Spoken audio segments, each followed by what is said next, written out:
아이들을 진짜 세상으로 데리고 나가라. 우리 가족은 최근 에팔레치아 산맥에서 일주일을 보냈다. 숲길을 오르고 바위가 흩어진 강에서 놀고 여름 햇살과 상쾌한 산바람을 만끽했다. 나는 자연에서 보내는 시간을 좋아하고 해마다 여름이 되면 이런 탐험을 고대한다. 그리고 언제나 그 시간이 우리 가족에게 미치는 영향에 감탄하게 된다. 자연 세계는 하나님의 주권적 통치, 창조의 능력, 그리고 복잡한 설계에 대해 깊은 인상을 남긴다. 시편 기자는 자연을 창조하신 하나님을 찬양하며 이렇게 말한다. 주님은 골짜기마다 샘물이 솟아나게 하시어 산과 산 사이로 흐르게 하시니 하늘의 새들도 샘 곁에 깃들며 우거진 나뭇잎 사이에서 지저귀입니다. 누각 높은 곳에서 산에 물을 대주시니 이 땅은 주님께서 내신 열매로 만족합니다. 자연을 체험함으로 우리는 원래 우리가 있어야 할 자리가 어디인지를 다시금 상기하게 된다. 글로벌 디지털 시대에서 종종 간과되는 결과 중 하나는 우리가 마치 세상 어디에도 다 있는 것 같지만 사실상 그 어떤 곳에도 존재하지 않는다는 사실이다. 우리는 한마디로 있어야 할 장소를 잃어버린 사람이 되었다. 그러나 그리스도인으로서 우리는 애초에 우리가 창조된 장소, 이 지구와 깊이 연결되어 있다는 사실을 잘 알고 있다. 가족과 함께 야외로 나가서 다양한 자연 서식지를 탐험함으로 우리는 식물, 동물, 기상 패턴, 그리고 이 땅의 지형적 특징을 경험한다. 그리고 나의 위치를 깨닫는 귀한 기회를 가질 수 있다. 무엇보다 이 세상 모든 것을 창조하신 하나님을 알고 누리는 데 도움을 받는다. 왜 장소가 중요한가? 크레이그 바르톨로뮤는 고립되는 개인이라는 현실과 더불어 도시와 지역 사회에 대한 기독교적 보살핌이 사라짐에 따라 현재 우리가 장소의 위기 한가운데에 처하게 되었다고 썼다. 장소라는 개념은 단지 지형적 특징과 지리적 좌표를 의미하는 것이 아니다. 그런 것은 장소에 포함된 일부일 뿐이다. 내가 속한 위치를 제대로 알아야 우리는 그 장소에 관심을 가질 수 있다. 다음은 바르톨로뮤의 지적이다.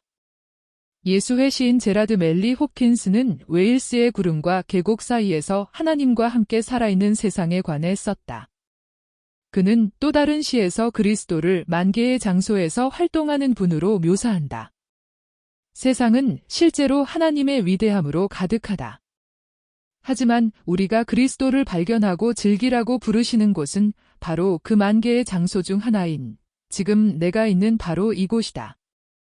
나 개인을 위한 것이든 아니면 자녀들을 위한 것이든 자연 세계에서 그리스도를 발견하고 함께 즐기기 위해서는 의도성이 필요하다. 그리고 거기에는 그럴 만한 가치가 충분히 있다. 조지 워싱턴 카버는 이렇게 설명했다. 만물의 창조주이자 보존자와 가장 가까운 관계를 맺을 때 누리는 기쁨. 그 진정한 행복의 비결을 아직 배우지 못한 사람들에게 지금 당장 당신 집 마당에 있는 작은 사물을 연구하기 시작하라. 알려진 세상에서 가장 가까운 곳에 있는 아직 알려지지 않은 것을 탐구하라. 왜냐하면 새로운 진실 하나하나가 우리를 하나님께 더 가까이 데려다주기 때문이다. 자연 탐험은 현관을 나서는 순간부터 시작되며 창조주와 그가 만드신 세상에 참여하는 방법은 셀 수도 없이 많다. 자녀들이 자연 속에서 자신의 위치를 찾도록 도우라. 우리 주변에는 어린 시절 부모 또는 조부모로부터 자연에서 누리는 놀라운 가치, 산책로 탐험, 새소리, 식물 식별 등으로 하나님께 인도받은 어른들이 있다. 하지만 그런 혜택을 전혀 받지 못한 사람들은 어디서부터 어떻게 시작해야 할지 모른다. 인공 이미지로 가득 찬 화면에만 온통 마음이 빼앗긴 세대에게 자연이 주는 선물을 어떻게 소개해야 할지 감이 잡히지 않을 수 있다. 좋은 소식은 자녀와 함께 밖으로 나가 자연에 심취하기 위해 굳이 야생 전문가가 될 필요는 없다는 것이다. 그저 밖으로 나가기만 하면 된다. 우리 가족은 아이들이 자연을 접하는 데 도움이 되는 몇 가지 양질의 자료를 감사히 여긴다. 비록 세속적 세계관으로 쓰인 책이지만 그리스도인 부모라면 창조주 하나님과 나누는 대화라는 맥락에서 얼마든지 활용할 수 있는 많은 아이디어와 활동이 담겨 있다. 우리는 특히 로빈 블랭큰쉽이 쓴 How to Play in the Woods가 제공하는 간단하고 창의적인 접근 방식을 좋아한다. 이 책은 모든 연령대를 위한 활동, 생존 기술 및 게임을 광고하는데 이건 사실이다.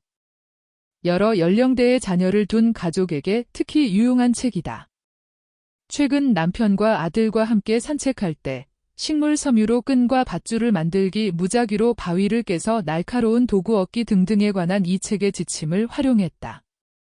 책이 시키는 대로 우리는 길가에 있는 키 큰 풀을 꼬아서 지나갈 수 있는 끈으로 만드는데 웬만큼 성공했다. 하지만 정작 아들의 관심을 사로잡은 건 바위 깨기 기술이었다. 책이 시키는 대로 우리는 날카로운 도구를 만들기 위해 다른 바위에 던질 만큼 큰 바위를 찾기 위해 땅을 살폈다.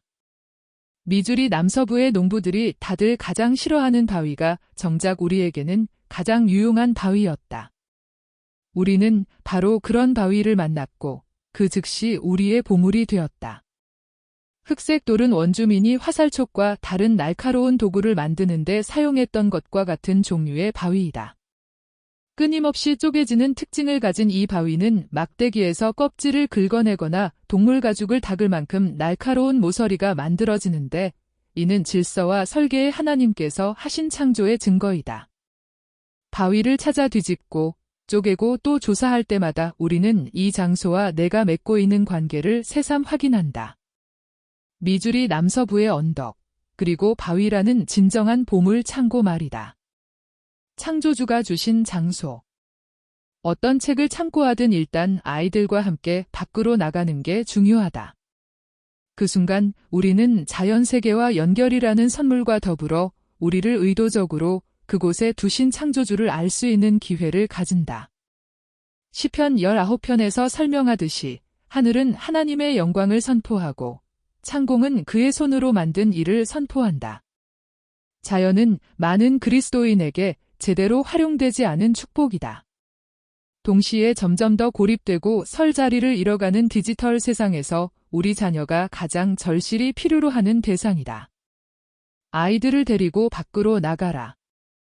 그리고 하나님을 만나는 기쁨을 경험하라. 이 세상 창조대로부터 하나님의 보이지 않는 속성, 곧 그분의 영원하신 능력과 신성은 사람이 그 지으신 만물을 보고서 깨닫게 되어 있습니다.